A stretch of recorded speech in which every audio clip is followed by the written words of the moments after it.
Today I want to talk about the book of the 12 minor prophets, and particularly some of the later prophets. As I said in a previous podcast, the prophetic books in the Old Testament are four large collections: Isaiah, Jeremiah, Ezekiel, and the book of the 12 minor prophets. Christians have often understood the book of Daniel as a prophetic book as well, though it's pretty different from these other four, and in Judaism it's usually understood as a different kind of text.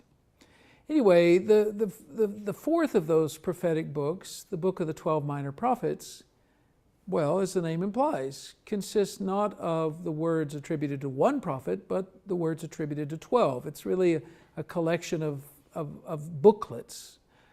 However, the booklets do belong together. It really is a single collection. How do you know that? Well, the books tend to begin roughly the same way. They say these are the words of so-and-so, or this is the vision of so-and-so, or this is the burden of so-and-so. And more importantly, they tend to end in the same way. Each of the 12 minor prophets ends with a word of hope of some kind. Sometimes in a way that feels very tacked on, that throws new light on the rest of the text in ways you weren't really quite expecting, like the end of the book of Amos, let's say. Other times it seems more organically oriented or part of the overall structure of the book, like the 14th chapter of Hosea, which ends the book in a word of hope, just as the previous two sections of the book had ended in a word of hope in chapters 3 and 11. So there does seem to be that pattern emerging in the book of the 12 minor prophets. And also there are sometimes closer connections still, like the end of the book of Joel talks about the lion roaring from Zion. And then you turn the page and there's the book of Amos, which talks about the lion roaring from Zion. I mean, obviously, there's a deliberate connection being made between these two works. All right, what do we have in the book of the 12 minor prophets? Well, first of all, we have texts that come from several different centuries.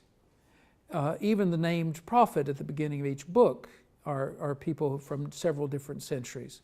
So Hosea, that's a prophet who lived in the 8th century, the 700s. Joel, we don't know when lived, and if you read the commentaries, you find him dated all the way from the 9th century to the 3rd century or even later. We just don't know.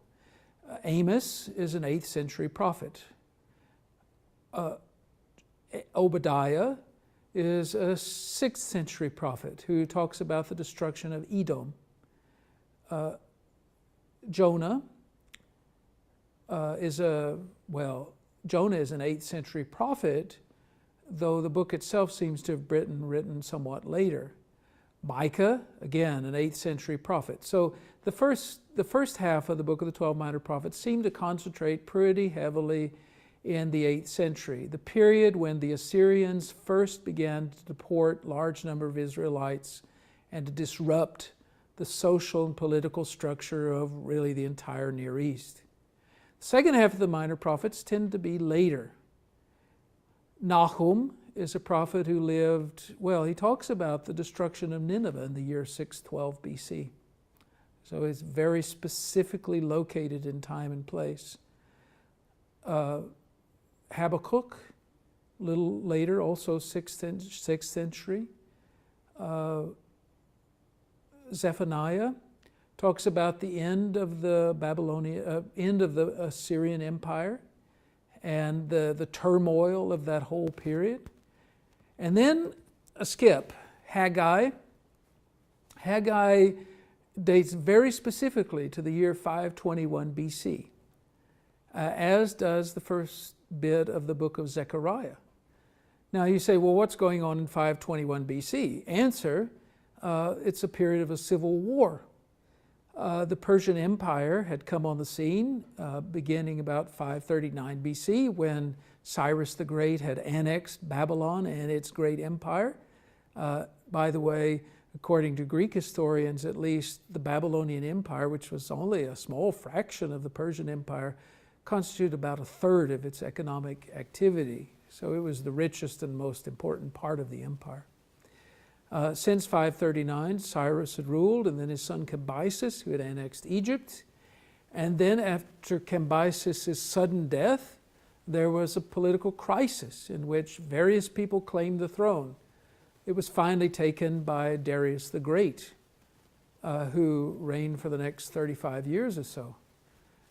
In that political crisis, Haggai speaks, and he says to the people of Jerusalem, let's build the temple, let's settle down, let's make sure that we know that everything's going to be okay in this process. And Zechariah, in a different way, has a similar message. The book of Zechariah itself is quite different from most of the other prophets in that it consists of a whole series of visions. Now you see visions in other places, like Amos chapter 7 and a few other places, but mostly not, mostly a different kind of literature.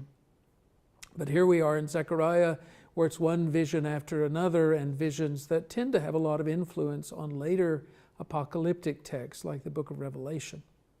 And finally, there's our friend Malachi at the end of the book of the 12 minor prophets. Malachi, who's unlike any of the other prophets, not really given a kind of biographical connection. In most cases, you read that these are the words of so-and-so, the son of so-and-so, and all of that. Malachi, none of that. The word Malachi means my messenger, which may or may not be an actual name. It may just simply be a title that the author has. The book of Malachi, in any case, invites the readers of the 12 minor prophets to remain faithful for now, to praise God, to do so with a whole heart, not to try to cheat God, but also to wait for the day that's coming in which all things will be made new, when the greatest of the prophets, Elijah, will somehow return, and when a new era will be initiated. The 12 minor prophets have a lot to say to us.